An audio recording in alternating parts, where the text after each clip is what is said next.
అన్న ప్రైజ్లాడు. ఉన్నాను sir. Philip ఉన్నాను sir. Praise the Peddanna lord. Sir ఉన్నాను సార్. బెన్ని గారు, ఫిలిప్ గారు, ప్రైజ్ ద లార్డ్. అన్న ప్రైజ్లాడు అంటే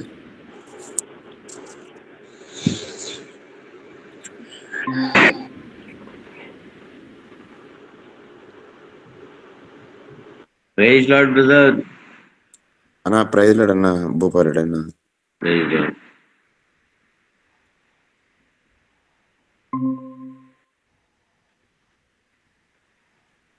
sir Vijayaraj sir praise lord sir.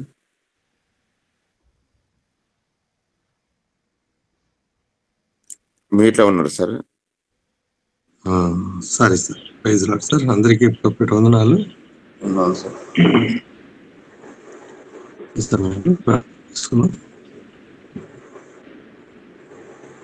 అత్యంత కృపా కనికరములు కలిగిన గొప్ప దేవ, కరుణా సంపన్నుడా, మా ప్రియ ప్రభు, మా రక్షకుడైన యేసు క్రీస్తు నామమున ఈ ఉదయకాలం మీ పాదసంలో మరొక నూతన దినాన్ని మాకు అనుగ్రహించి మీ సన్నిధిలో సాగిల పడి స్తుతించి ఆరాధించే ధన్యత మీరు మాకు అనుగ్రహించారు. సజీవులే కదా నిన్ను స్తుతించేది, మనం నిన్ను స్తుతించున్నాని సజీవులకులో ఉంచిన దేవా మీకు వందనాలు నాయన. కరుణగల దేవుడు, కృపామయుడు, సర్వశక్తిమంతుడు, సర్వాధికారి తండ్రి, ప్రభువా మానవుని జ్ఞాపకం చేసుకుంటూ వాడే పాటివాడని ప్రభువా మానవుని మీరు జ్ఞాపకం చేసుకుని మా ఐడల తండ్రి మీరు చేసిన శిలువ కార్యాన్ని బట్టి వందనాలు తండ్రి. ప్రభా మా కొరకు మీరు భూమి మీదకి వచ్చారు ప్రభువా నైనా తండ్రి, మీరు చేసిన శిలువ కార్యాన్ని బట్టి మీకు వందనాలు, స్తోత్రాలు తండ్రి. గొప్ప దేవా మీ కార్యాలు గొప్పవి. సమస్తమును మాట చేత కలిగించారు. సమస్తమును నైనా తండ్రి మీరు కలిగించి మీ యొక్క చిత్తంలో ఏర్పాట్లు నడిపిస్తూ మమ్మల్ందరినీ కూడా నేను మీ జగత్ పునాది వేపడకుండే క్రీస్తు యేసులో ఏర్పరిచిన దేవా మీకు వందనాలు, స్తోత్రాలు స్తోత్రాలు. నిన్న కనికర సంపన్నుడా మీకు వందనాలు. జీవం కలిగిన యేసయ్యా మీకు వందనాలు. జీవాధిపతి మీకే స్తోత్రాలు స్తోత్రాలు చెల్లిస్తున్నాం తండ్రి. ఇశ్రాయేలీయుల తండ్రి ప్రభువా మీరు చేసిన కార్యాన్ని బట్టి ఇశ్రాయేలుని ప్రేమించి నేను వారిని ఇశ్రాయేలు నా జ్యేష్ఠ కుమారుడు అన్నారు. ప్రభు ఇశ్రాయేలుతో సహపర్వతాన్ని మాకును ఇచ్చారు. మీకు వందనాలు, స్తోత్రాలు తండ్రి. సమస్త కార్యాలను జరిగిస్తూ వచ్చిన దేవుడు ప్రభువానైనా తండ్రి జ్ఞాపకం చేసుకోవటానికి తండ్రి వేలుపుల్లో మీ వంటి వారు ఎవరని కృతజ్ఞతాస్తులు చెల్లిస్తూ తండ్రి తెలియక అజ్ఞానంలో జీవించిన మా జీవితాల్లో తండ్రి మాకు తండ్రి దర్శించి సువార్త ద్వారా మాకు ఇచ్చిన రక్షణ భాగ్యాన్ని బట్టి వందనాలు, స్తోత్రాలు స్తోత్రాలు చెల్లిస్తున్నాం దేవా. మా మంచి కాపరి మీకు వందనాలు తండ్రి. మా ఆత్మల కాపరి మీకే స్తోత్రాలు తండ్రి. 1000 తరములకు కృప చూపువాడా మీకే స్తోత్రాలు తండ్రి. నన్ను తండ్రి ప్రభువానైనా చేయి పట్టి విడవనని సెలవిచ్చిన దేవుడు, ప్రతి బిడ్డనునైనా తండ్రి మీరు వాగ్దానాలు ఇస్తూ నడిపిస్తున్న దేవుడు మీకే స్తోత్రాలు తండ్రి. ఉదయకాలం మేము ఎక్కడో తండ్రి ఉన్న ఈ సాధనం ద్వారా ఒక్కచోట సమకూర్చబడి ఏక మనసు ఏకాత్మతో తండ్రి ఏకీభవిస్తూ కృతజ్ఞతాస్తులు చెల్లిస్తూ మాకిచ్చిన సహవాసంలో మేమందరము తండ్రి ఒక కుటుంబంగా తండ్రి అని పిలిచి ఆ ధన్యతనిచ్చారు. పౌలు తండ్రి ఎఫెసీ పత్రికల్లో చెప్పిన మాటలు జ్ఞాపకం చేసుకోవటానికి నైనా అవునైనా తండ్రి అని సంబోధించటానికి మనందరూ ఒక కుటుంబంగా మీరు ఉంచారని జ్ఞాపకం చేసుకుంటూ ప్రభువా యేసు క్రీస్తులో ఇటు ధన్యత ఇచ్చి రక్షణ భాగ్యం ఇచ్చి మాకు నడిపిస్తున్న గొప్ప దేవా మీకు వందనాలైనా తండ్రి. ప్రభువానైనా ఆశీర్వదిస్తూ ఆరోగ్యం ఇస్తూ అన్ని విషయాల్లో తోడు నడిపిస్తున్న దేవుడు అవుతుంది. నైనా బైబిల్లో గ్రంథంలో ఉన్న వాగ్దానాలన్నీ మాకు మా జీవితంలో మీరు అవునన్నట్టు మాకు నెరవేరుస్తూ విధేయత కలిగి ప్రభువా మీ చిత్తానుసారంగా నడిచే ప్రతి బిడ్డ జీవితంలో మీరు అనుగ్రహిస్తున్న గొప్ప దేవా మీకే స్తోత్రాలు. మీ నామము ఉన్నతమైనది, పరిశుద్ధమైనది, ఈ నామం బట్టే కొనియాడుతున్నాం, స్తుతిస్తున్నాం తండ్రి. యెహోవా రాఫాగా ఉన్నారు, మీకు వందనాలు. యెహోవా షమ్మగా ఉన్నారు, మీకు స్తోత్రాలు. యెహోవా నిస్సిగా ఉన్నారు, మీకు స్తోత్రాలు. యెహోవా మెగ్దేష్గా ఉన్నారు, మీకు స్తోత్రాలు తండ్రి.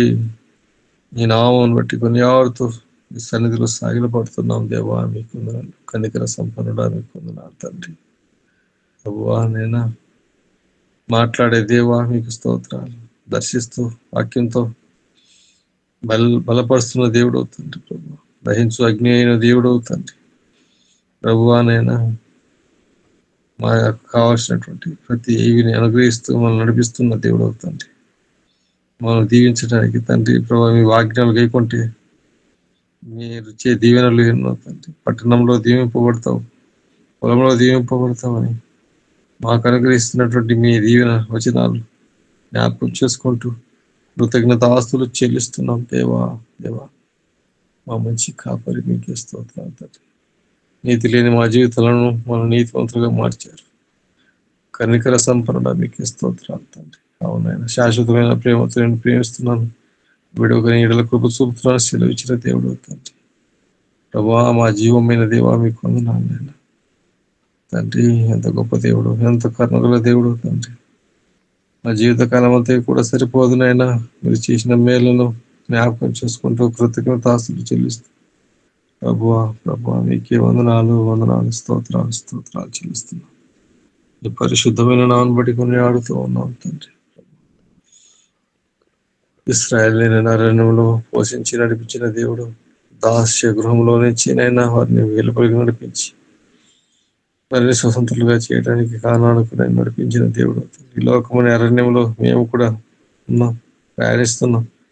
వాళ్ళు పోషిస్తున్నారు, మీ వాక్యంతో సంరక్షిస్తున్నారు ప్రభువా. మా జీవితాల్లో కూడా నైనా మేము నైనా ఈ లోకంలో పాపం అనే తాపకరమైన సర్పం కాటు గురి కాకూడదని తండ్రి ప్రభు మీ కాపుదల కింద ఇస్తూ నడిపిస్తున్నారు, మీకు వందనాలు. అయితే నైనా ప్రభు ఆ పాపంలో శాపంలో పడి చచ్చిన స్థితిలో ఉన్నవారిని సైతం బ్రతికిస్తున్నారు యేసు వైపు చూచినప్పుడని. నైనా యేసు వైపు చూస్తూ మా పరుగు పందెంలో కొనసాగడానికి మీరు కృప చూపిస్తున్నారు, వందనాలు తండ్రి. మనం వెతికి రక్షించుకున్న మా తండ్రి, మీకు వందనాలు. మా కొరకే మీరు కలవరిశిలో శాపమయ్యారు, పాపమయ్యారు. మా పాప భారాన్నంతా మీరు మోశారు, మాకు తండ్రి విడుదల విమోచన కలిగించారు. మా విమోచకుడు మీరని కొనియాడుతూ కృతజ్ఞతాస్తులు చెల్లిస్తున్నాం తండ్రి. ఎంత గొప్ప దేవుడు, ఎంత కరుణగల దేవుడు, ఎంత గొప్ప దేవుడు. జ్ఞాపకం చేసుకుంటున్నాం, స్తుతిస్తున్నాం తండ్రి, ఆరాధిస్తున్నాం తండ్రి. గొప్పవానైనా మనం ప్రత్యేకంగా తండ్రి ప్రతిష్ఠించుకున్నారు. నువ్వు నా కుమారుడు అని, నువ్వు నా కుమార్తె అని, ఈ విధంగా ప్రత్యేకమైన జనంగా మనం ఏర్పరచుకున్నారని జ్ఞాపకం చేసుకోవడానికి, లోకంలో నుంచి మనం ఏర్పరచుకుంటున్నాని నా తండ్రి లోకంకి వేరే జీవించమని సెలవిస్తూ వాక్యం ద్వారా హెచ్చరిక చేస్తూ, వాక్యంలో పోషిస్తూ, వాక్యం ద్వారా సంరక్షిస్తూ నడిపిస్తున్న మా దేవా, మీకే స్తోత్రములు స్తోత్రములు తండ్రి. మీ ఆజ్ఞకు లోబడుతూ మీ చిత్తానుసారిగా ముందుకు సాగటానికి మీరు కృప చూపిస్తున్నందుకు వందనాలు, స్తోత్రాలు స్తోత్రాలు చెల్లిస్తున్నాను అయినా మా మంచి కాపరి, మీకే వందనాలు స్తోత్రాలు చెల్లిస్తూ మా ఇటు గొప్ప కార్యం చేసిన ప్రభుకు మేమేమిచ్చి నైనా రుణం తీర్చుకో, ఏమిచ్చినా తక్కువే తండ్రి, ఏమిచ్చినా తక్కువే. విరిగి నలిగిన హృదయాన్ని కోరుతున్నామని జ్ఞాపకం చేసుకుంటూ విరిగి నలిగిన హృదయంతో మా స్తుతి ఆరాధన మా ప్రభును మా రక్షకుడిని స్తుతిస్తున్నాము, స్తుతించి ఆరాధించి సమర్పించుకుంటున్నాము తండ్రి. ఆమేన్.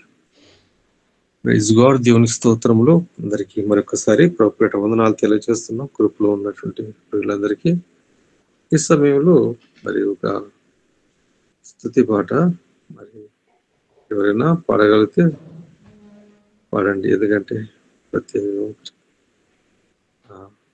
అన్నమ్మక్క గారు పాడున్నారు. అక్క ప్రైజ్ లాడ్ అక్క. అక్క పాట పాడతారు అక్క. సరే.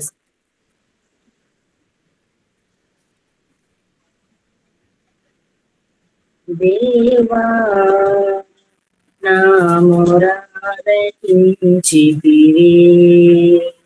నాక భయం నిచ్చితివి, నాకెంతో సంతోషము. దేవా నా మొరాలకించితివి, నాగపయనిచ్చితివి, నాకెంత సంతోషము. దేవా కనికరించి నా మొరను ఆలకించితివి. యేసుదేవా నిన్ను చేరా మార్గము చూపితివి. కనికరించి నా మొరను ఆలకించితివి. యేసుదేవా నిన్ను చేరా మార్గము చూపితివి. స్తోత్రము చేయుదు హల్లెలూయని నా జీవిత కాలమంతా. స్తోత్రము చేయుదు హల్లెలూయని నా జీవిత కాలమంతా. నా జీవిత కాలమంతా. హల్లెలూయా హల్లెలూయా హల్లెలూయా హల్లెలూయా హల్లెలూయా హల్లెలూయా. దేవా నా మొరాలకించితివి, నాక భయమునిచ్చితివి, నాకెంత సంతోషము. దేవా కృషించిపోయిన నాత్మకు నీవు జీవమిచ్చితివి. నా హృదయమున చీకటిమయమును వెలుగుతో నింపితివి. కృషించిపోయిన నాత్మకు నీవు జీవమిచ్చితివి.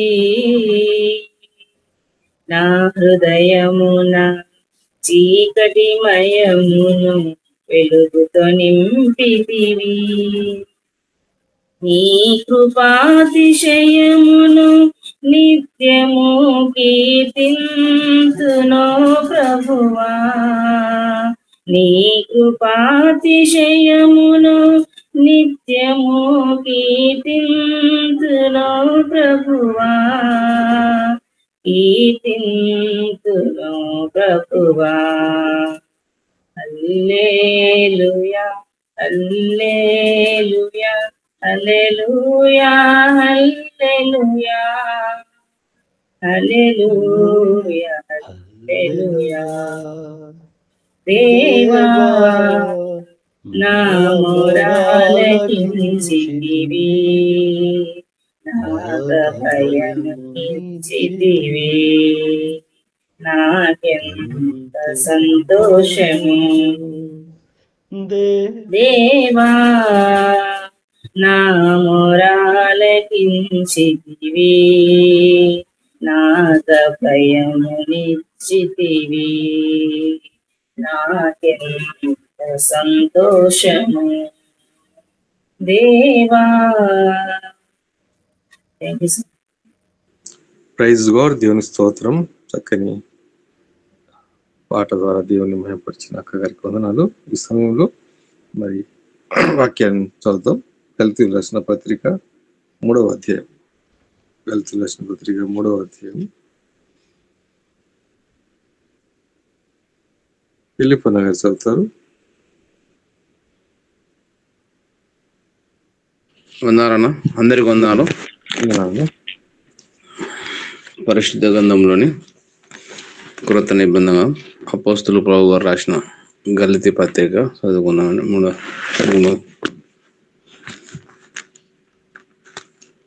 ఓ అభయకులైన గలితులారా, మిమ్మును ఎవడును భ్రమపెట్టను. శిలువబడినట్టుగా యేసుక్రీస్తు మీ కన్నులెదుట ప్రదర్శించబడను కదా. ఇది మాత్రమే మీ వలన తెలుసుకొని కోరుచున్నారు. ధర్మశాస్త్రం సంబంధ క్రియల వల్ల ఆత్మ పొందితిరా, లేక విశ్వాసముతో వినుటకు పొందితిరా? మీరంతా అవివేకులారా. మొదట ఆత్మసారముగా ఆరంభించి ఇప్పుడు శరీరసారముగా పరిపూర్ణ అవుదురా?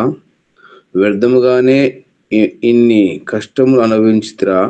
అది నిజముగా వ్యర్థముగానే ఆత్మను మీకు అనుగ్రహించు మీలో అద్భుతములు చేయుచున్నవాడు ధర్మశాస్త్ర సంబంధం క్రియలుగాను లేక విశ్వాసముతో వినుట వలన సేహించున్నాడు. అబ్రహాము దేవుని నమ్మెను, అది అతనికి నీతిగా ఎంచబడెను. కాబట్టి విశ్వాసంబంధులైన అబ్రహాము కుమారుని మీరు తెలుసుకోండి.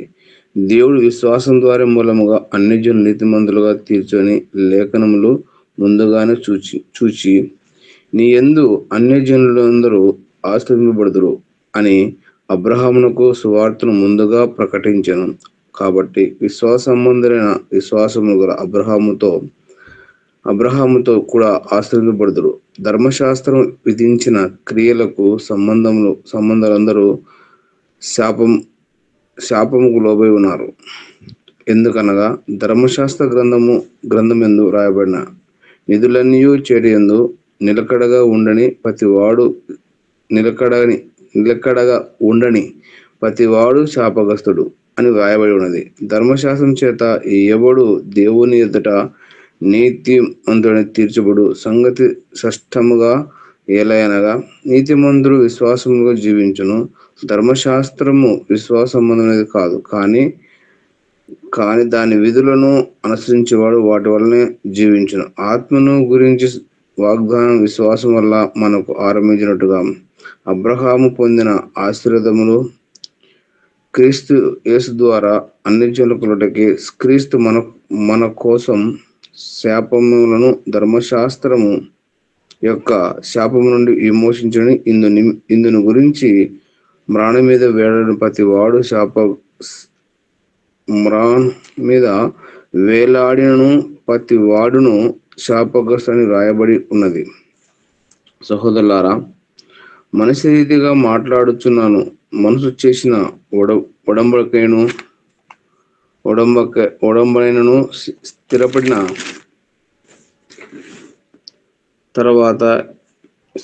తర్వాత ఎవడు దాన్ని కొట్టివేయడు. దానితో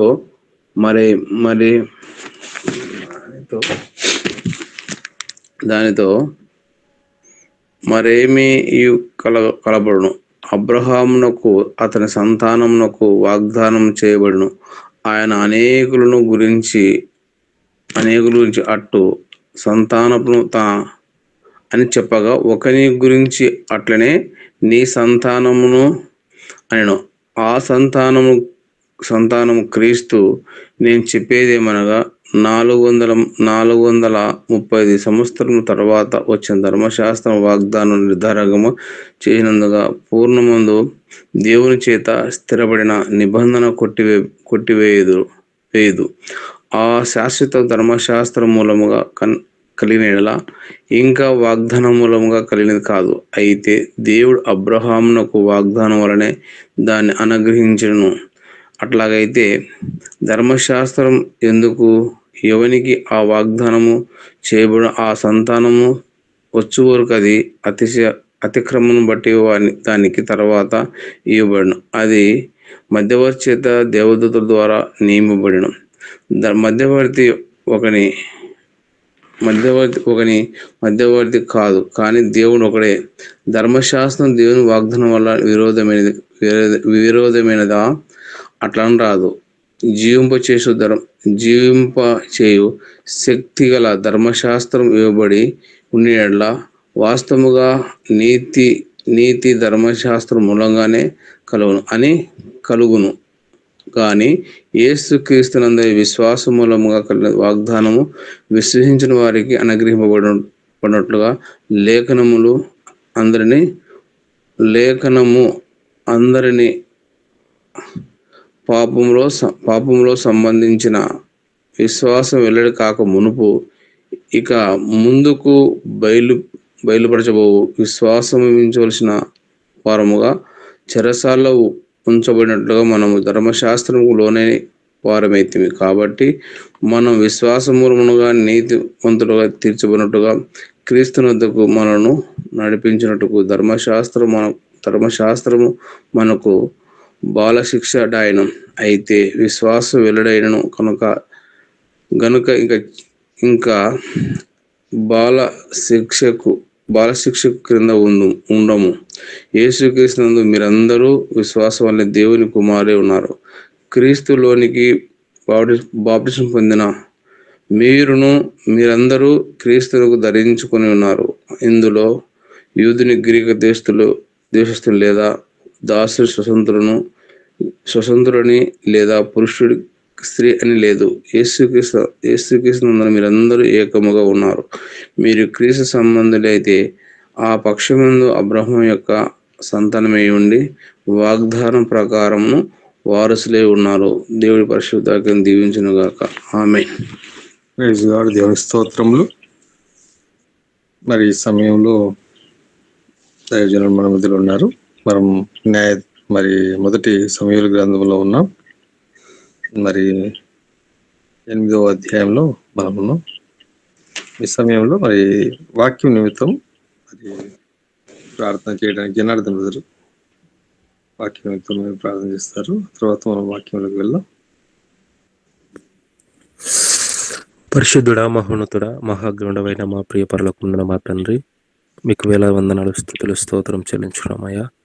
గొప్ప దేవుడు, గొప్ప తండ్రి నాయన, గడిచిన కాలం అంతే మమ్మల్ని కాచి కాపాడినాడు ప్రభా. నీకు తండ్రి, ఈ ఉదయకాలం అందు ప్రభా మమ్మల్ని అందరినీ ఈ విధంగా సమకూర్చున్నావు ప్రభా. నీ చిత్తంలో మమ్మల్ని నడిపించుకుంటున్నావని మేము ఎరుగున్నాం ప్రభా. నీ శిష్యులుగా మమ్మల్ని తయారు చేస్తున్నావు ప్రభా. అందుని బట్టి మిమ్మల్ని స్తుతిస్తున్నాం నాయన.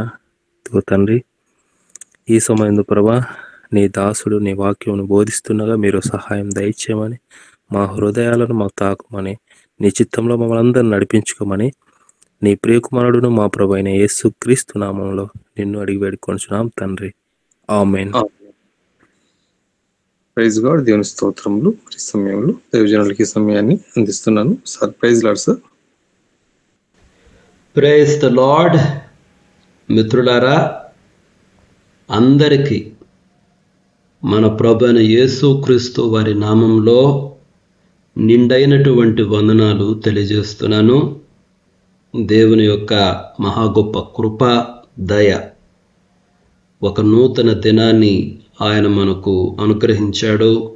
ఆయన ముఖదర్శనం చేసుకోవడానికి, ఆయన స్వరాన్ని వినడానికి, మన జీవితాలను ఆయన వాక్యంతో బలపరుచుకోవడానికి దేవుడు మనకిచ్చినటువంటి ఈ గొప్ప తరుణమును బట్టి దేవునికి వందనాలు తెలియజేస్తున్నాను. మరి మిత్రులారా, మనము సమూయేలు మొదటి గ్రంథాన్ని ధ్యానం చేసుకుంటూ ఉన్నాము. నిన్నటి దినాన 8వ అధ్యాయాన్ని ముగించాము. ఈరోజు 9వ అధ్యాయాన్ని ప్రారంభించుకోవాలి. మరి 8వ అధ్యాయంలో మనము కొన్ని విషయాలను పరిశీలించాము. ఇజ్రాయేలు ప్రజలు మాకొక రాజు కావాలి అని అడగడం జరిగింది. అయితే వారి విన్నపాన్ని బట్టి దేవుడేమీ సర్ప్రైజ్ కాలేదు, ఆశ్చర్యపోలేదు. అటువంటి ఒక దినం వస్తుందని చెప్పి దేవుడు దాదాపుగా 400 సంవత్సరాలకు ముందే వ్రాయించాడు ద్వితీయోపదేశ కాండంలో. కాబట్టి అటువంటి ఒక రోజు వస్తుంది అన్నటువంటి ఆ విషయాన్ని దేవుడు ముందుగానే ఎరిగి ఉన్నాడు. అయితే ఒక రాజును కోరుకోవడం వలన వారికి కలిగేటటువంటి చేదైన ఫలితాలు ఎలా ఉంటాయో దేవుడు సమూయేలు ప్రవక్త ద్వారా చాలా స్పష్టంగా చెప్పాడు. మీరు కోరుకునే రాజు మీ నుండి అన్నీ తీసుకునే రాజే అయి ఉంటాడు, అంతేగాని ఇచ్చేవాడు కాదు. He will be a taker. మీ కుమారులను తీసుకుంటాడు, మీ కుమార్తెలను తీసుకుంటాడు, మీ పంట పొలాలు తీసుకుంటాడు, శ్రేష్టమైనవి అన్నీ కూడా తీసుకుంటాడు. మీరు తుదకు దాసులవుతారు. ఈ విషయాలన్నీ కూడా దేవుడు చెప్పడం జరిగింది. అయితే మనం ఇక్కడ యేసుక్రీస్తు ప్రభువారికి మిగిలినటువంటి రాజులకు ఉన్నటువంటి తేడాను మనం గమనించాము. యేసుక్రీస్తు ప్రభువారు అన్నారు, నేను పరిచారము చేయుటకే వచ్చాను గాని పరిచర్య చేయించుకుంటకు రాలేదు. I came to serve but not to be served అని యేసుక్రీస్తు ప్రభువారు చెప్పడం జరిగింది. ఈ విషయాన్ని కూడా మనం పరిశీలించాము. అంత మాత్రమే కాదు కానీ మీరు కోరుకునేటటువంటి ఆ రాజు వలన మీకు విశ్రాంతి దొరకదు. విశ్రాంతి కొరకు మీరు మొరపెడతారు, కానీ మీకు విశ్రాంతి దొరకదు. ఆ దినాన మీ మొరను, మీ ప్రార్థనను నేను వినను అని దేవుడు ఆ విషయాన్ని కూడా ముందుగానే చెప్పాడు. అయితే యేసుక్రీస్తు ప్రభువారైతే ప్రయాసపడి భారం మోసుకొనుచున్న జనులారా నా యొద్దకు రండి, నేను మీకు విశ్రాంతిని కలుగజేస్తాను అని చెప్పడం జరిగింది. మరి ఆఖరిగా చూస్తే దేవుడు చెప్పినటువంటి ఈ మాటలకు ఇజ్రాయేలు ప్రజలు ఒప్పుకోలేదు.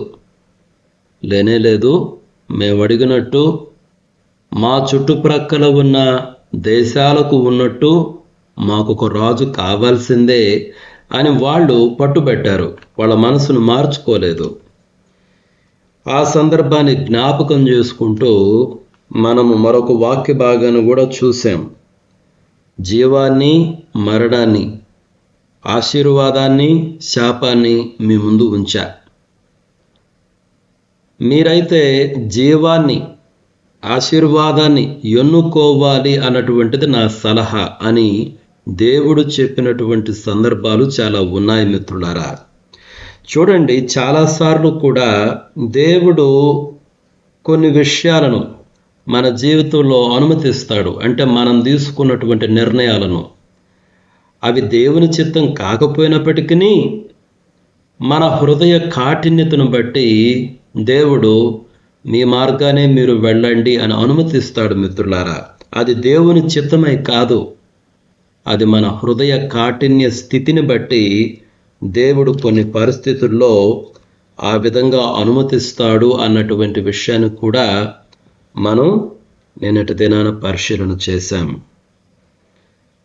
మరి ఈరోజు మిత్రులారా 9వ అధ్యాయాన్ని ధ్యానించుకుందాము.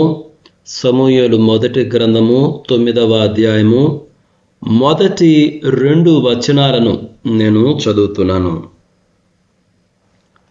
అఫియకు పుట్టిన బెకోరతు కుమారుడైన సెరోరుకు జననమైన అబీయేలు కుమారుడగు కీషు అను బెన్యామీనీయుడొకడుండెను. కీషు అను బెన్యామీనీయుడొకడుండెను. కీషు భాగ్యవంతుడగు ఒక బెన్యామీనీయుడు. అతనికి సౌలు అనునొక కుమారుడుండెను. అతడు బహు సౌందర్యము గల యవ్వనుడు. ఇజ్రాయేలీయులలో అతని పాటి సుందరుడొకడునూ లేడు. అతడు భుజములు మొదలుకొని పైకి ఇతరుల కంటే ఎత్తుగలవాడు. ఈ వచనాల్లో ప్రియమైన మిత్రులారా, కీషు అన్నటువంటి ఒక బెన్యామీనీయుని గురించి, అతను కుమారుడగు సౌలు గురించి వ్రాయబడింది. ఈ కీషు గురించి ఏమి వ్రాయబడిందంటే, అతడు భాగ్యవంతుడగు ఒక బెన్యామీనీయుడు. తెలుగులో భాగ్యవంతుడు అన్నటువంటి పదం ఉపయోగించబడింది. ఇక్కడ ఇంగ్లీష్ ట్రాన్స్లేషన్ చూస్తే, there was a Benjamite, a man of standing, a man of standing అని ఇక్కడ మనం చదువుతున్నటువంటి ఇంగ్లీష్ వర్షన్లో ఉంది. నేను మరికొన్ని ఇంగ్లీష్ వర్షన్స్ చూసినప్పుడు కొన్నిట్లో ఎలా ఉందంటే, ఏ mighty man of power, A mighty man of power అంటే ఈ కీషు అన్నటువంటి ఈ వ్యక్తి అతడు ధనికుడు, అతడు భాగ్యవంతుడు. అయితే కేవలం భాగ్యవంతుడే కాదు, అతడు చాలా పలుకుబడి కలిగినటువంటి వాడు. వెరీ ఇన్ఫ్లుయెన్షియల్ పర్సన్ అన్నమాట.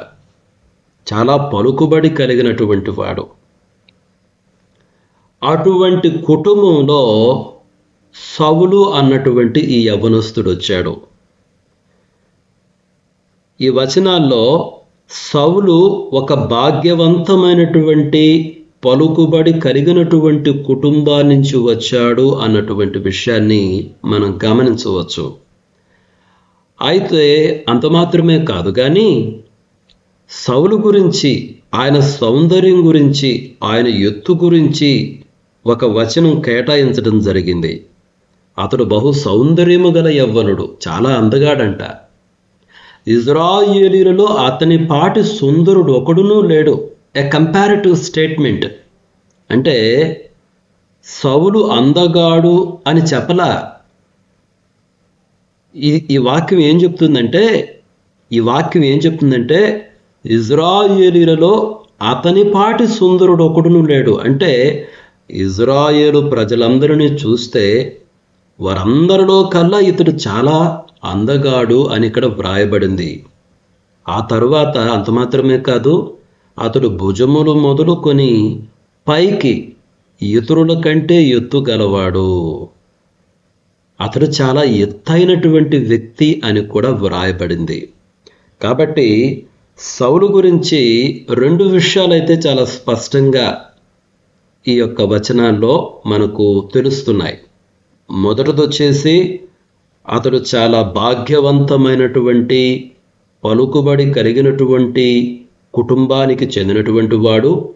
అది మొదటి విషయం. అయితే రెండో విషయమేమో అతడు చాలా అందగాడు, అందరికన్నా ఎత్తైనటువంటి వాడు. ఇజ్రాయేలులందరిలో అతడు అందగాడంట, వారందరికన్నా ఎత్తైనటువంటి వాడు అని ఇక్కడ వ్రాయబడింది. మరి సౌలు అన్నటువంటి ఈ పేరుకు అర్థం ఏమిటి అని మనం ఒకసారి పరిశీలన చేస్తే, సౌలు అంటే ఆస్క్డ్ ఫర్ లేదా asked of God. Asked for లేదా ప్రేడ్ ఫర్ లేదా ఆస్క్డ్ ఆఫ్ గాడ్. అంటే తెలుగులో చూస్తే అడుగబడినవాడు. అంటే ఇజ్రాయేలు ప్రజలు ఏం చేశారు? మాకొక రాజు కావాలని అడిగారు. వాళ్ళు అడిగారు, ఒక విన్నపాన్ని దేవుని ఎదుట ఉంచారు. ఎగ్జాక్ట్గా దానిని సూచిస్తూనే ఈ సౌలు అన్నటువంటి పేరుకు అర్థం కూడా నిర్వచించబడింది. అడుగబడినవాడు, విన్నవింపబడినవాడు. కాబట్టి ఇజ్రాయేలు ప్రజల యొక్క ఆ విన్నపాన్ని సూచిస్తూ, వాళ్ళ రిక్వెస్ట్ను సూచిస్తూ ఈ సౌలు అన్నటువంటి పదము ఉన్నది అని మనం గమనించాలి మిత్రులారా. నేను ఈ సౌలు గురించి ఈ యొక్క వచనాలలో ధ్యానం చేస్తూ ఉన్నప్పుడు సౌలు యొక్క కుటుంబం గురించి వ్రాయబడింది. అతడు ఎంత అందగాడు, ఎంత ఎత్తైనటువంటి వాడు అన్నది కూడా వ్రాయబడింది. కానీ సౌలు గురించి మాట్లాడినప్పుడు దేవుని గురించి ఏమీ వ్రాయబడలేదు. అంటే దేవునితో అతనికి ఎటువంటి సంబంధము ఉన్నది అన్నటువంటి విషయము ఏమీ వ్రాయబడలేదు. ఎందుకు దేవుని గురించి ఏమీ వ్రాయబడలేదు అన్నటువంటి ఆలోచన చేశాను. ఎందుకు దేవుని గురించి వ్రాయబడలేదు అంటే, వ్రాయడానికి ఏమీ లేదు కాబట్టి వ్రాయబడలేదు. A simple answer. దేవుని గురించి సౌలు విషయంలో వ్రాయబడడానికి ఏమీ లేదు కాబట్టి వ్రాయబడలేదు.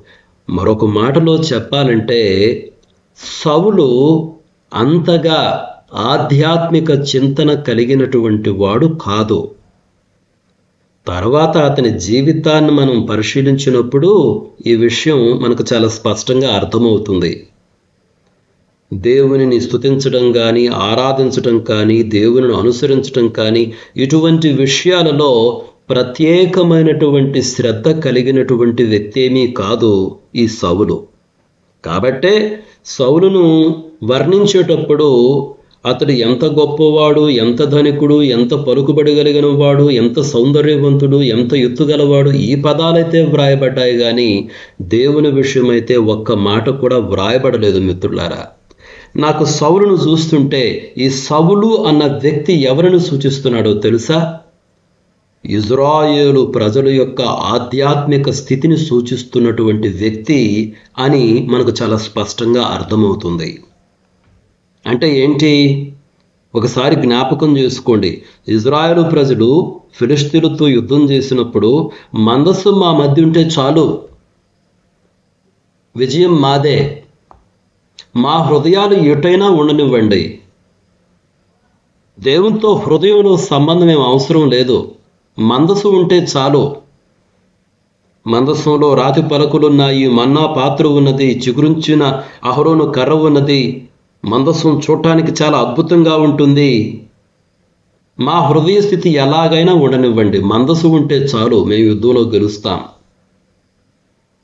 ఆ తర్వాత ఇజ్రాయేలు ప్రజల యొక్క విన్నపం కూడా చూడండి. దేవుడు శక్తిమంతుడే. మోషే ద్వారా, యెహోషువ ద్వారా ఎన్నో విజయాలు ఇచ్చాడు. మోషే రాజు కాదు, యెహోషువ రాజు కాదు. ఆయన వాగ్దాన దేశాన్ని స్వతంత్రించుకోవడానికి ఆ కనానీయులతో అనేక యుద్ధాలు చేశారు, విజయాలు ఇచ్చారు. అయినప్పటికీ దేవుడు మాకు రాజుగా వద్దు, ఎందుకంటే మాకు కనబడడం లేదు కదా, కనబడనటువంటి దేవునితో మాకు సంబంధం వద్దు, మాకు కావాల్సింది కనబడే రాజు కావాలి.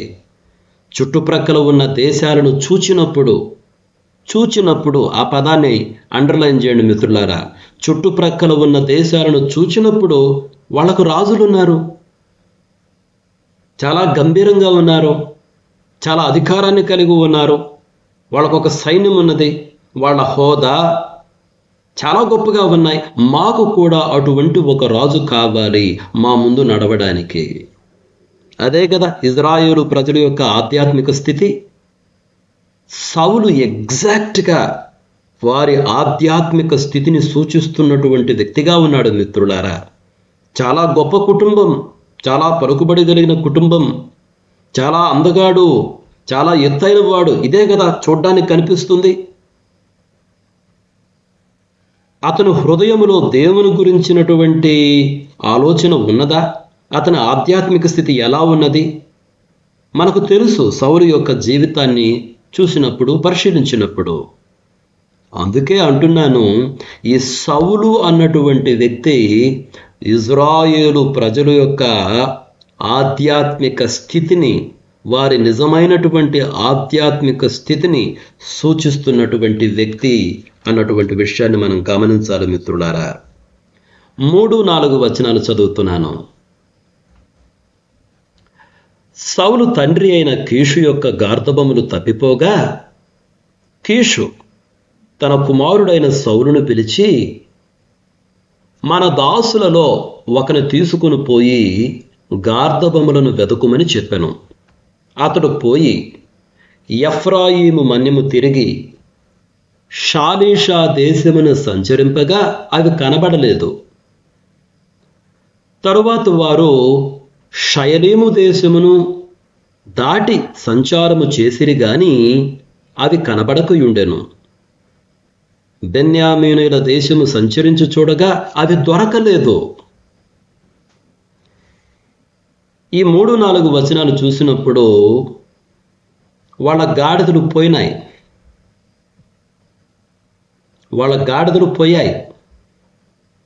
4వ వచనం చూస్తే షాలీషా దేశాన్ని చూస్తే అవి కనబడలేదు. షయలీము దేశమును దానిని దాటి చూసినా అవి కనబడలేదు. బెన్యామీనుల దేశమును చూడగా అవి దొరకలేదు. ఆ పదాలు చూడండి, కనబడలేదు, కనబడకయుండెను, దొరకలేదు. ఆ పదాలు చూడండి. ఈ వచనాలు చదివినప్పుడు నేను ఆలోచన చేస్తున్నా, ఎందుకు అసలు ఈ గాడిదలు పోయాయి,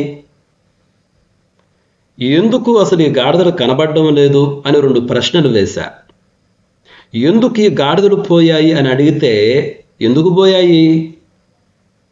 సౌలు రాజు అవ్వడానికే పోయాయి. ఆ గాడిదలు వెతుక్కుంటూ పోతున్నాడు కదా.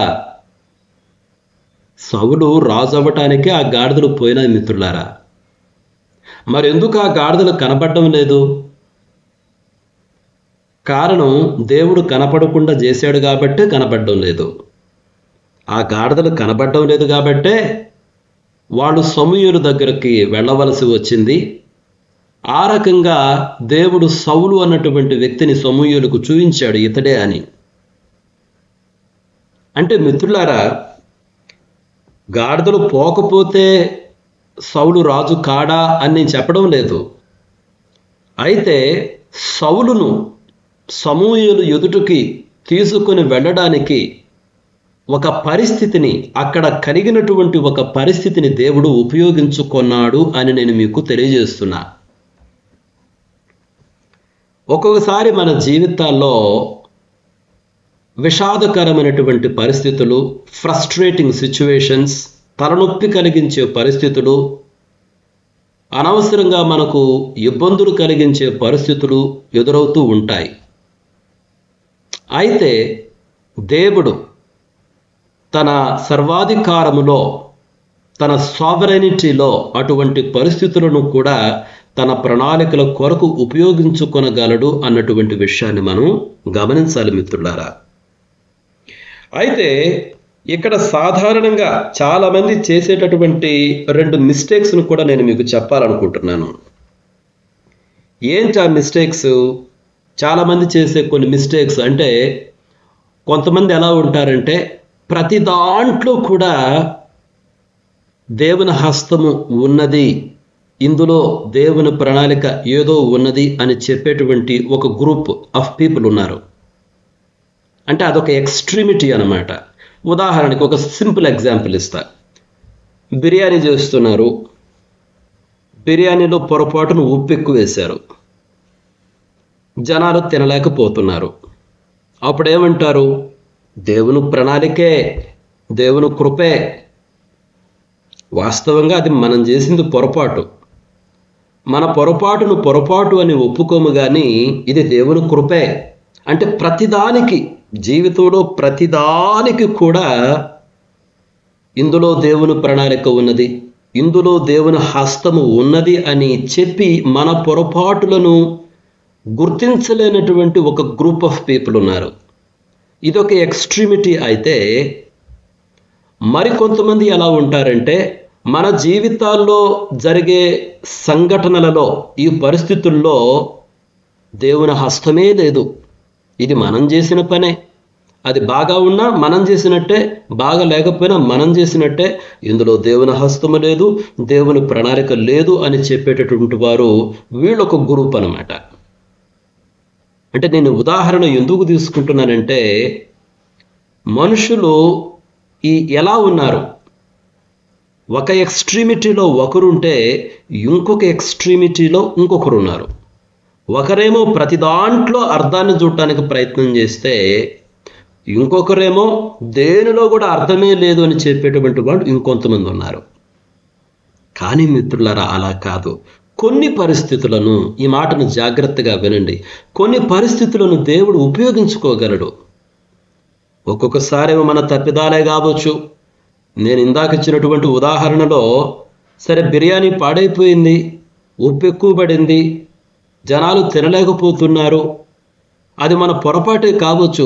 కానీ కొన్ని సందర్భాలలో ఎవరో ఒక వ్యక్తి దానిని తినకపోవడం వలన ఏదో ఒక ఆరోగ్య సమస్య నుంచి బయటపడ్డాడేమో, ఏదో ప్రమాదం నుంచి ఎవరైనా తప్పించబడ్డారేమో, మనకు తెలియదు. అటువంటి పరిస్థితులు కూడా ఉంటాయి. ఎగ్జాక్ట్గా అదే ఇక్కడ జరిగింది మిత్రులారా. ఇక్కడ గాడిదలు పోయినాయి. గాడిదలు ఎందుకు పోయో మనకు తెలియదు, కానీ గాడిదలు పోవడంలో అవి పోయినాయి. దేవుడు ఆ సిచ్యువేషన్ చక్కగా ఉపయోగించాడు. తన సార్వభౌమాధికారంలో సౌలును తీసుకొని వెళ్ళి సమూయేలు ఎదుట పెట్టాడు. మిత్రులారా, అతడు రాజుగా తిరిగి వస్తాడు. అందుకని ఆ గాడిదలు కనబడలేదు, అవి దొరకలేదు అని ఆ 4వ వచనంలో అన్నిసార్లు వ్రాయబడింది. దేవుడు వాటిని కనపడకుండా చేశాడు. ఆ తర్వాత అవి కనిపిస్తాయి. అంటే దేవుడు తాను చెయ్యాలి అనుకున్నటువంటి పని చేసిన తర్వాత ఆ తర్వాత అవి వాళ్ళకు కనిపిస్తాయి. మిత్రులారా, అందుకనే కదా రోమిలకు రాసిన పత్రికలో 8వ అధ్యాయంలో ఒక మాట ఉంటుంది. దేవుని ప్రేమించు వారికి అనగా ఆయన సంకల్పము చొప్పున పిలువబడిన వారికి మేలు కలుగుటకై సమస్తమును సమకూడి జరుగుచున్నవని ఎరుగుదుము. మనము దేవుని ప్రేమించు వారమైతే మిత్రులారా, మన జీవితంలోని ప్రతి పరిస్థితిని కూడా ఆయన తన అధికారములో ఒక మేలు కొరకు ఆయన దానిని మలచగలడు అన్నటువంటి విషయాన్ని మనం గమనించాలి. అయితే మన తప్పులను మాత్రం తప్పులనే ఒప్పుకోవాలి. మన తప్పులను మనము సరిచేసుకోవాలి. అది దేవుని చిత్తమని చెప్పకూడదు. మన తప్పులను దేవుడు మార్చగలడు, ఆ పరిస్థితిని మార్చి ఒక గొప్ప కార్యంగా చేయగలడు. అయితే మన తప్పులను మాత్రం తప్పులనే ఒప్పుకోవాలి. అటువంటి తప్పులు చేయకుండా మనం నేర్చుకోవాలి. మిత్రులారా, ఇది ఒక గొప్ప పాఠం. ఆ తర్వాత చూడండి, 7, 5, 6 వచనాలు చదువుతున్నాను. అయితే వారు సూపు దేశమునకు వచ్చినప్పుడు మనము తిరిగి వెళ్ళుదము రమ్ము, గార్ధబముల కొరకు చింతింపక నా తండ్రి మన కొరకు విచారపడునేమో అని సౌలు తన యొద్దనున్న పనివానితో అనగా, వాడు, ఇదిగో ఈ పట్టణములో దైవజనుడు ఒకడున్నాడు, అతడు బహుగనుడు, అతడు ఏ మాట చెప్పునో ఆ మాట నెరవేరును, మనము వెళ్ళవలసిన మార్గమును అతడు మనకు తెలియజేయనేమో, అతని యొద్దకు వెడుదము రండని చెప్పాను. ఈ 5, 6 వచనాలు చదివినప్పుడు మనకేమర్థమవుతుంది? పనివానికి సౌలుకు ఉన్నటువంటి ఆ తేడాను ఆలోచించండి. మిత్రులారా, సమూయేలు చిన్న వ్యక్తిని కాదు. ఇజ్రాయేలు ప్రజలకు ఒక గొప్ప ప్రవక్త, న్యాయము తీరుస్తున్నటువంటి వ్యక్తి, ఫిలిష్తీయులతో యుద్ధములో నడిపించినటువంటి వాడు, ఒక గొప్ప విజయాన్ని ఇచ్చినటువంటి వాడు, ఇజ్రాయేలు ప్రజల కొరకు దేవుని సన్నిధిలో మొర్రపెట్టువాడు, చాలా ప్రసిద్ధి గాంచినటువంటి వ్యక్తి సమూయేలు. ఈ సమూయేలు గురించి పనివానికి తెలుసు కానీ మరి సౌలునకు తెలుసో తెలియదో, తెలిసినట్టయితే లేదు. మిత్రులారా, వాళ్ళు సూపు దేశానికి వచ్చారు. ఈ ప్రాంతానికి వచ్చినప్పుడు, అరే ఈ దేశంలో ఈ ప్రాంతమునకు దగ్గరలో ఒక దేవుని మనిషి ఉన్నాడు కదా, ఒక న్యాయాధిపతి ఉన్నాడు కదా అన్నటువంటి ఆ జ్ఞానము మరి సౌలుకు ఉన్నట్టు లేదు. కానీ పనివానికైతే తెలుసు. మిత్రులారా, చూడండి, చాలాసార్లు ఇలానే ఉంటాం. బాగా భాగ్యవంతమైనటువంటి కుటుంబము, పలుకుబడి కలిగినటువంటి కుటుంబాల నుంచి వచ్చే వాళ్ళకి చుట్టుప్రక్కల దేశంలో పరిస్థితులు తెలియవు. ఎందుకంటే వినరు, వాళ్ళ లోకం వేరుగా ఉంటుంది. మిత్రులారా, కాబట్టి ఇక్కడ చూస్తే సౌలు అంత ఆధ్యాత్మిక చింతన కలిగినటువంటి వ్యక్తి ఏమీ కాదు అన్నటువంటి విషయము ఈ వచనాలు మనం చదివినప్పుడు కొంతవరకు అర్థమవుతుంది. అంత మాత్రమే కాదు కానీ దేశమును గురించినటువంటి, దేశములో పరిస్థితులు, దేశాన్ని ఎవరు నడిపిస్తున్నారు అన్నటువంటి సమాచారము కూడా సౌలునకు తెలిసినట్టు లేదు. కాబట్టి దేశమును గురించి సౌలునకు ఎంత అవగాహన ఉన్నదో అది కూడా మనం ఆలోచించవలసినటువంటి విషయమే. మిత్రులారా, ఆ తర్వాత చూడండి,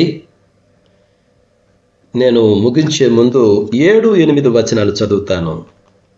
అందుకు సౌలు, మనము వెళ్ళునెడల ఆ మనిషికి ఏమి తీసుకొని పోవుదుము? మన సామాగ్రిలో నుండి భోజన పదార్థములు సరిపోయినవి, ఆ దైవజనునికి బహుమానము తీసుకొని పోవుటకు మనకేమీ లేదు అని తన పనివానితో చెప్పి, మన యొద్ద ఏమీ ఉన్నదని అడుగగా వాడు సౌలుతో, చిత్తగించుము, నా యొద్ద పావు తులము వెండి కలదు.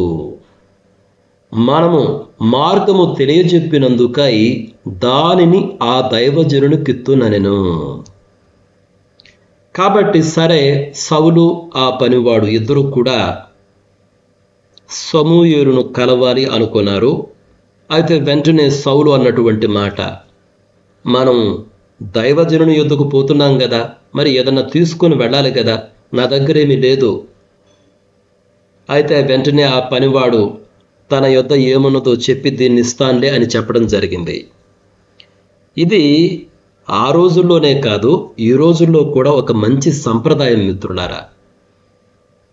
ఎవరైనా సరే ఒక ప్రవక్తను కానీ దేవుని మనిషిని కానీ కలవడానికి వెళ్ళేటప్పుడు కొన్ని ఫలాలనో ఏదో ఒకటి కానుకను తీసుకుని వెళ్ళి వాళ్ళతో ప్రార్థన చేయించుకున్నాక, లేకపోతే వాళ్ళతో మాట్లాడిన తరువాత ఆ ఫలాలను ఆ కానుకలను ఇచ్చి వస్తారనమాట. మనకు బైబిల్లో కూడా ఇటువంటి సందర్భాలు చాలా ఉన్నాయి. నేను ఒక 2 సందర్భాలు మీ ఎదుటికి తీసుకురావాలనుకుంటున్నాను. చూడండి, మొదటి రాజుల గ్రంథము 14వ అధ్యాయం చూడండి. 14వ అధ్యాయంలో నేను 2-3 వచనాలు చదువుతాను. యరొబాము తన భార్యతో ఇట్లనెను, నీవు లేచి యరొబాము భార్యవని తెలియబడకుండా మారువేషము వేసుకుని షిలోహునకు పొమ్ము. ఈ జనుల మీద నేను రాజు నగుదునని నాకు సమాచారము తెలియజెప్పిన ప్రవక్తయగు అహియా అక్కడ ఉన్నాడు. కాబట్టి నీవు 10 రొట్టెలను అప్పములను 1 బుడ్డి తేనెయు చేత పట్టుకుని అతను దర్శించుము. బిడ్డ ఏమగునో అతడు నీకు తెలియజేయునని చెప్పగా, ఇక్కడ యరొబాము తన కుమారుని నిమిత్తమై తన భార్యను ఒక ప్రవక్త దగ్గరకు పంపిస్తున్నాడు. అహియా అన్నటువంటి ప్రవక్త తన కుమారుని విషయమై. అయితే ఎలా వెళ్ళాలి? 10 రొట్టెలు తీసుకో, అప్పాలు తీసుకో, 1 బుడ్డే తేనె కూడా తీసుకుని అతను దర్శించుము. అంటే ఒక ప్రవక్తను కలిసేటప్పుడు ఆ దినాల్లో ఉన్నటువంటి సంప్రదాయం మిత్రులారా. అదేవిధంగా మరొక వచనాన్ని కూడా నేను చదువుతాను చూడండి. రాజుల 2వ గ్రంథము 8వ అధ్యాయానికి రండి. 8వ అధ్యాయంలో 8-9 వచనాలు నేను చదువుతాను, లేదా 7వ వచనం నుంచి చదువుతాను. మోర్ మీనింగ్ఫుల్గా ఉంటుంది. ఎలీషా దమస్కునకు వచ్చెను. ఆ కాలమున సిరియా రాజైన బెన్హదదు రోగి అయ్యుండి దైవజనుడైన అతడు ఇక్కడకు వచ్చియున్నాడని తెలుసుకొని హజాయేలును పిలిచి, నీవు ఒక కానుకను చేతపట్టుకొని దైవజనుడైన అతనిని ఎదుర్కొనబోయి, ఈ రోగము పోయి నేను బాగుపడుదునా లేదా అని అతని ద్వారా యెహోవా యొద్ద విచారణ చేయమని ఆజ్ఞ ఇచ్చి పంపెను. కాబట్టి హజాయేలు దమస్కులోనున్న మంచి వస్తువులన్నిటిలో 40 ఒంటెలు మోతంత కానుకగా తీసుకొని అతనిని ఎదుర్కొనబోయి అతని ముందర నిలిచి, నీ కుమారుడును సిరియా రాజునైన బెన్హదదు నాకు కలిగిన రోగము పోయి నేను బాగుపడుదునా లేదా అని నిన్నడుగుటకు నన్ను పంపెనని చెప్పాను. ఎలా వెళ్ళాడంట హజాయేలు ఎలీషా దగ్గరకు? 40 ఒంటెలు మోతంత కానుక తీసుకొని పోయాడు. అంటే లావిష్ గిఫ్ట్ అనమాట. అంటే ఒక్కొక్కరు వారికి కలిగినటువంటి స్థితి నుండి వాళ్ళు కొన్ని బహుమానములను తీసుకొని వెళ్ళేటటువంటి వాళ్ళు. అది ఆ రోజుల్లో ఉన్నటువంటి సంప్రదాయం మిత్రులారా. కాబట్టే ఇక్కడ సౌలు, మనము ఆ ప్రవక్తను కలుద్దాము, ఆయన మనకు సహాయము చేయగలడు అని ఆ పనివాడు చెప్పినప్పుడు వెంటనే అన్నాడు, మరి నా దగ్గర ఏమీ లేదే. అయితే పనివాడు ఏమని చెప్పాడు? నా దగ్గర వెండి ఉంది, నా దగ్గర కొంత వెండి ఉంది, కాబట్టి మనము ఏముంది, నా యొద్ద పావు తులము వెండి కలదు, మనకు మార్గము తెలియజెప్పినందుకై దానిని ఆ దైవజనుడు కిత్తుననెను.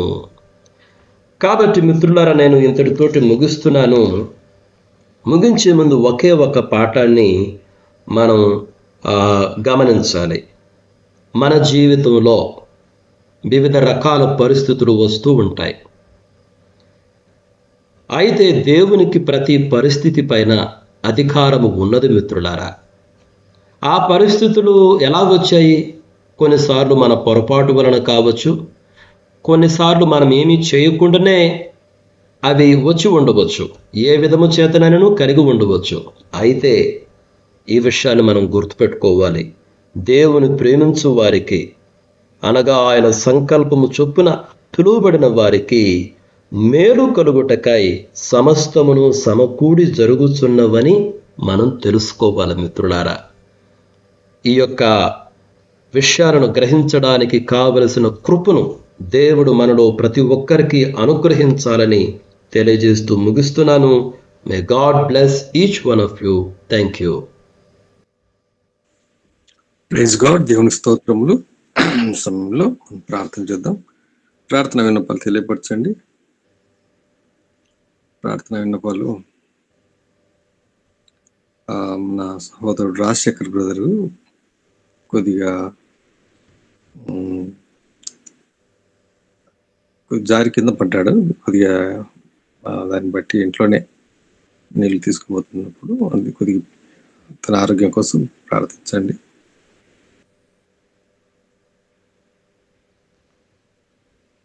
ఆత్మకూరులో సేవ చేస్తున్నాడు Rajasekhar brother.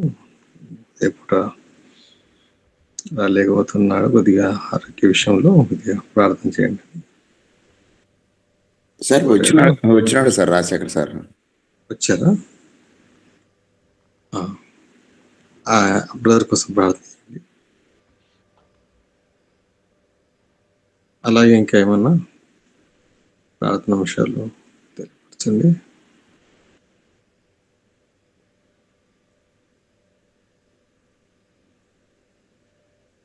Sir praise lord sir. Praise lord brother. Suresh brother. Sir Shantinagar sir. సార్ పేరు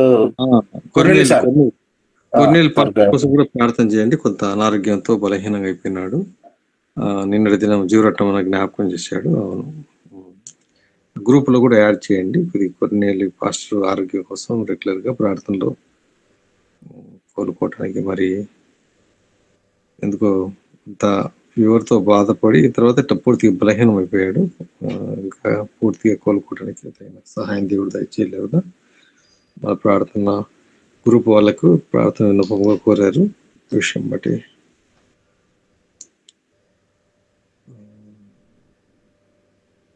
మన రామోక్షకర ఆరోగ్యం కుదుటపడింది. దేవుని స్తోత్రములు. మరి ఇంకా సంపూర్ణ ఆరోగ్యం కోసం కూడా జ్ఞాపకం చేసుకోండి. అలాగే ఇంకేమైనా ఉంటే చెప్పండి, ప్రార్థనలు ముగిస్తాం.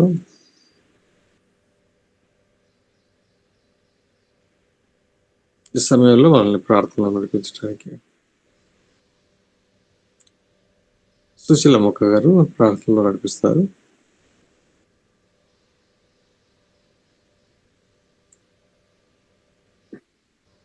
అక్క ప్రైజ్ లాడక అందరికీ ప్రార్థన చేస్తున్నాము. మహాపరిశుద్ధుడా, జీవం గల దేవ, జీవాధిపతి అయిన తండ్రి, మీ పాదములకు వందనాలు, స్తోత్రాలు. స్తోత్రం యేసయ్య. గొప్ప దేవానికి వందనాలు తండ్రి, స్తోత్రాలు. నా మంచి కాపరివైన దేవాన్ని పాదములకు వందనాలు. సర్వ సృష్టికర్తవైన దేవాన్ని పాదములకు వందనాలు తండ్రి. మీకే స్తుతి ఆరాధన అయ్యా. సర్వమును సృష్టించి ఏకరీతిగా పరిపాలించిన గొప్ప తండ్రి, నీకు వందనాలు తండ్రి, స్తోత్రాలు అయ్యా.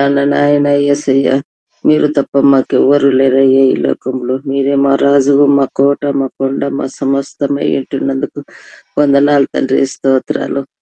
లోకంలో జీవించాలంటే నాయన లోకాశ, నేత్రాశ, జీవడంబము వీటన్నిటి నుండి మమ్మల్ని దూరపరిచి మీరు మళ్ళీ హత్తుకొని జీవించే కృపను మాకు అందరికీ అనుగ్రహించమని ప్రార్థిస్తుంటున్నాను. గొప్ప దేవానికే స్తుతి నాయన. అయ్యా, ఆశ్చర్య కార్యాలను చేసే దేవుడు, అద్భుత కార్యాలను చేసే దేవుడు. మీ కార్యాన్ని తండ్రి ఎంతో గొప్పవి తండ్రి. మీ తలంపులు ఎంతో గొప్పవి తండ్రి. యేసయ్య, మీరు నాయన నడిచే మార్గంలో మేము నడుచుటకు సహాయం దయచేయమని ప్రార్థిస్తుంటున్నాను దేవా.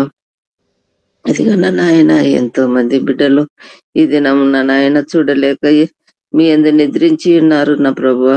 వారిని బట్టి జ్ఞాపకం చేసుకునండి తండ్రి. మరి మీరే నాయన సహాయం దయచేయమని ప్రార్థిస్తుంటున్నాము. కుటుంబాలలో నా నాయన దుఃఖంలో ఉన్న వారిని అందరినీ ఓదార్చండి, ధైర్యపరచమని ప్రార్థిస్తుంటున్నాను తండ్రి.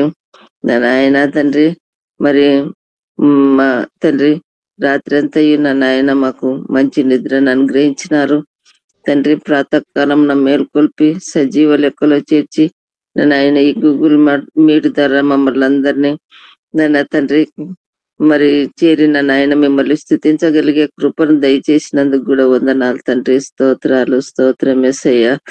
గొప్ప దేవానికి స్తుతి ఆరాధన తండ్రి. అయ్యా అని మొరపెట్టే ప్రతి బిడ్డ మొర ఆలకించే దేవుడు నా నాయన తండ్రి. తండ్రి లేని బిడ్డలు ఎంతో మంది ఉన్నారు, తల్లిదండ్రిని కోల్పోయి తండ్రి. అటువంటి బిడ్డల కొరకు కూడా ప్రార్థిస్తుంటున్నాం అయ్యా. ఎంతో మంది బిడ్డలు తండ్రి అనారోగ్యంతోనూ బాధపడుతున్నారు. ఎంతో మంది బిడ్డలు యాక్సిడెంట్ ద్వారాను నాయన, ఎంతో మంది బిడ్డలు మరి దీర్ఘకాలం రోగముల చేత బాధపడుతున్న వారు ఉన్నారు ప్రభువా. వారందరిని బట్టి మీరు జ్ఞాపకం చేసుకోనండి తండ్రి. సహాయం దయచేయమని ప్రార్థిస్తుంటున్నాను. గొప్ప దేవానికి స్తుతి ఆరాధన తండ్రి. అయ్యా ఇదిగో నాయన అలనాడు ఎంతో మంది రోగులను స్వస్థపరిచిన దేవుడు నా ప్రభువా.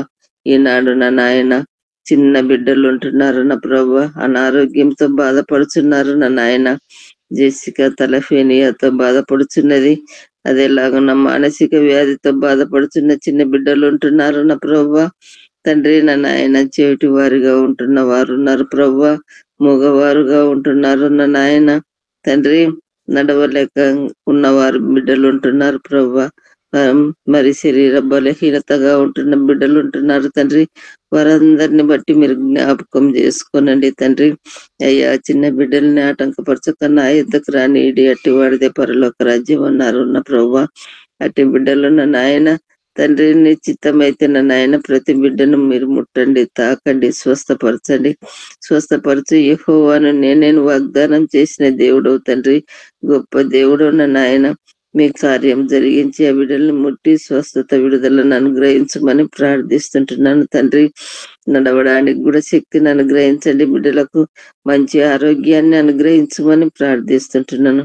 అదేలాగా నన్ను నాయన కర్మేలి దాన్ని బట్టి జ్ఞాపకం చేసుకోనండి దేవా. తండ్రి ఎంతో అనారోగ్యంతో బాధపడుతున్నాడని వింటున్నాం ప్రభువా. మీ చిత్తమైతే నా నాయన ఆ బిడ్డను ముట్టి స్వస్థత అనుగ్రహించమని ప్రార్థిస్తుంటున్నాను తండ్రి.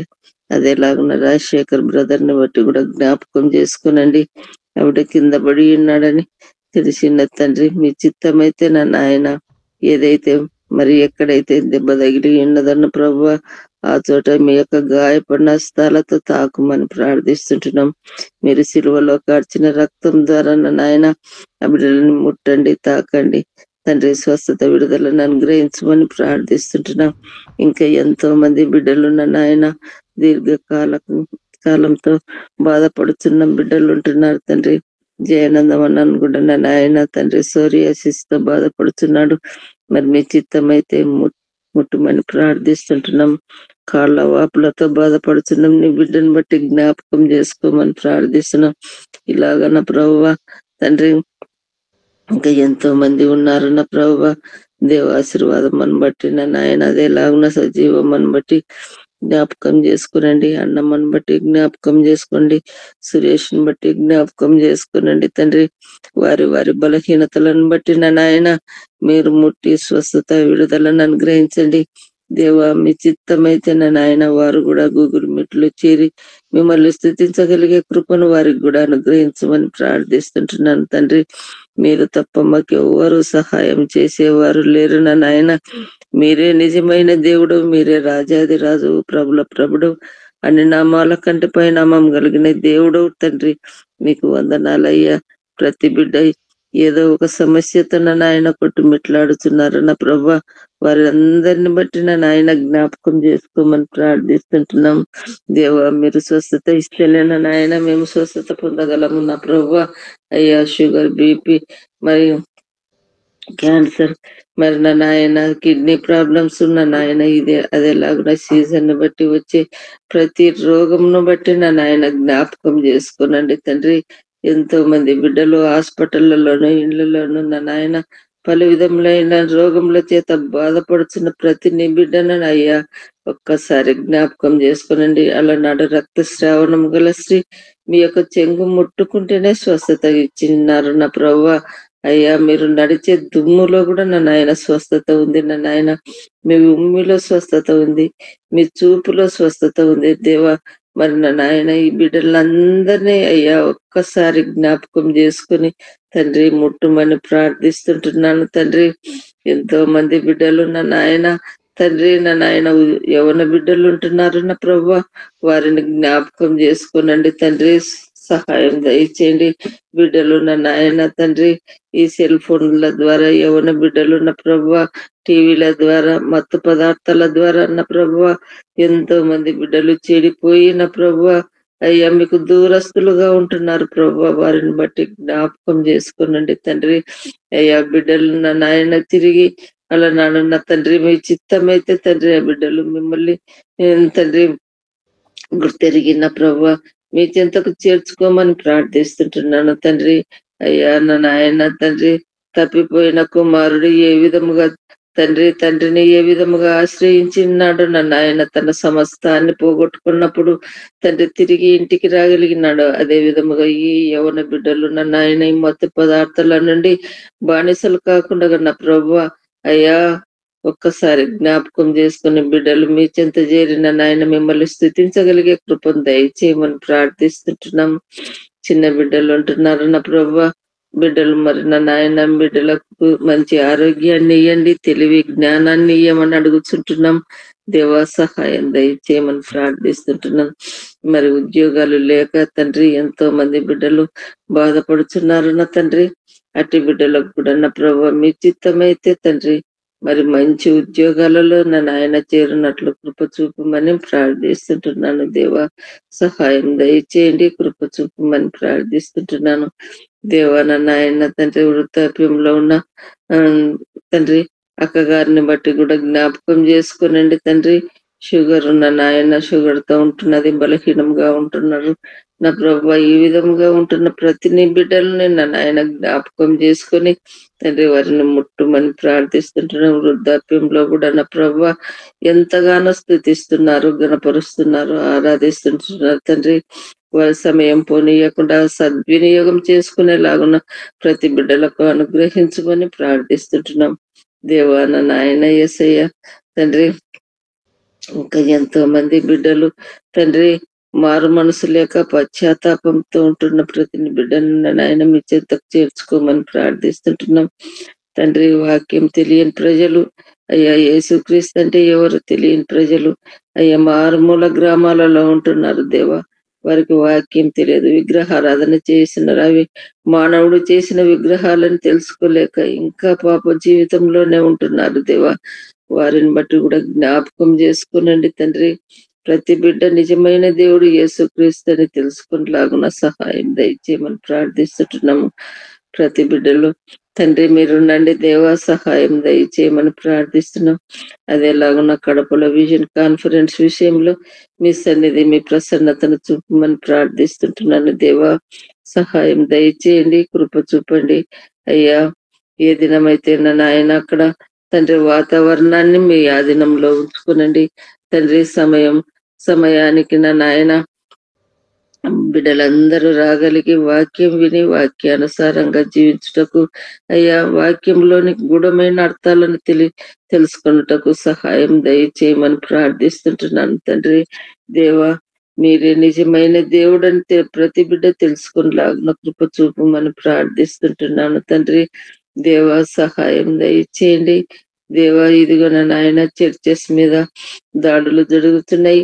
మరి నా ప్రభువా మరి నా నాయన వాటిని కూడా సర్వే చేసి నా నాయన ప్రభుత్వం వారు ఆధీనం చేసుకోవాలని ఎంతో కుట్ర పని ఉన్నారు. కానీ ప్రభువా నిజమైన దేవుడు నా నాయన తండ్రి కోర్టులో కూడా నా నాయన విజయం సంపాదించిన విధానం కొరకు వందనాలు తండ్రి, స్తోత్రాలు. ఆ సర్వేలనన్నిటినీ నా నాయన యేసయ్య ఒక్కసారి జ్ఞాపకం చేసుకొని కోర్టులో జడ్జెస్ కూడా నా ప్రభువా మంచి తీర్పునిచ్చిన విధానం కొరకు కూడా వందనాలు తండ్రి. స్తోత్రాలు స్తోత్రం యేసయ్య.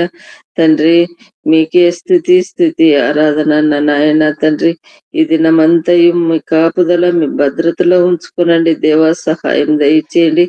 మరి అది ఎలాగున్న నూతన పల్లెల్లోనూ ఉన్న ప్రభువా తండ్రి, అది ఎలాగున్న నా ప్రభువా టిట్కోలోను నా ప్రభువా స్థలం కొనుక్కొని తండ్రి అక్కడ మందిరాన్ని కట్టగలుగుటకు కూడా కృప చూపమని ప్రార్థిస్తుంటున్నాను తండ్రి. మరి నా నాయన ఆ స్థలంలో నా నాయన మందిరం కట్టుకొని అనేకులు ప్రార్థనా మందిరంలో చేరి మిమ్మల్ని స్తుతించగలిగే కృపను ప్రతి బిడ్డకు అనుగ్రహించమని ప్రార్థిస్తుంటున్నాం. మా ఇరుగు పొరుగు వారు కూడా నా నాయన అన్యులు విగ్రహారాధికులు తండ్రి, వారిని బట్టి కూడా జ్ఞాపకం చేసుకునండి తండ్రి. అందరూ రక్షణలోనికి నడిపించమని ప్రార్థిస్తుంటున్నాను తండ్రి. ఇంకా మారు మనసు లేక పశ్చాత్తాపంతో ఉంటున్న ప్రతి బిడ్డను దర్శించి వారితో మాట్లాడమని ప్రార్థిస్తుంటున్నాం దేవా. మిమ్మల్ని అనుసరించి జీవించుటకు సహాయం దయచేయమని ప్రార్థిస్తుంటున్నాను దేవా. ఇదిగో నాయన ఇంకా తండ్రి గూగుల్ మీట్ లో ఇంకా రాలేక వెనుకబడి ఉన్న ప్రతి ఒక్కరిని నాయన వారు కూడా చేరిన నాయన మిమ్మల్ని స్థితించగలిగే కృపను అనుగ్రహించమని ప్రార్థిస్తుంటున్నాను దేవా. ఇదిగో నా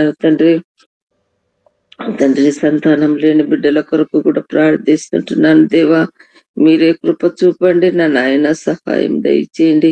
ఎంత ఆలస్యమైన నా నాయన మీరు మంచికే చేస్తారనే విశ్వాసంతోనూ నిరీక్షణతోనూ మీ వైపు కనిపెట్టుకొని జీవించే కృపను మాకు అందరికీ అనుగ్రహించండి దేవా. నిజంగా మొరపెట్టండి, నేను మీకు ప్రత్యుత్తరం ఇస్తానన్నారు. నిజంగా మొరపెడితే మీరు సమీపంగా ఉండే దేవుడు ఉంటున్నందుకు వందనాలు తండ్రి. స్తోత్రాలు స్తోత్రం యేసయ్య. ఇదిగో నా నాయన తండ్రి, మేము తండ్రి ఇప్పుడు ఈ దినమంతయు మీ కాపుదల మీ భద్రతలో మమ్మల్ని చేర్చుకోమని మీకే స్థుతి ఆరాధన చెల్లిస్తూ నా ప్రభు నా రక్షకుడైన యేసుక్రీస్తు నామమున అతి వినయముగా అడిగి వేడుకుంటున్నాను తండ్రి. ఆమేన్. మన పరమ తండ్రి అయిన దేవుని ప్రేమయు మన ప్రభును రక్షకుడైన యేసుక్రీస్తు వారి కృపయు పరిశుద్ధాత్మ అన్యోన్య సహవాసం సకల పరిశుద్ధులకును ప్రత్యేకముగా ఈ ఉదయ కాలమున ఇక్కడ చేరిన ప్రతి ఒక్కరికిని వారి కుటుంబములకును వారికి కలిగిన సమస్తమునకును సదాకాలము తోడయుండి నడిపించును గాక. ఆమేన్. అందరికీ వందనాలన్నా. Praise the lord. Praise lord sir. అందరికి వందనాలు.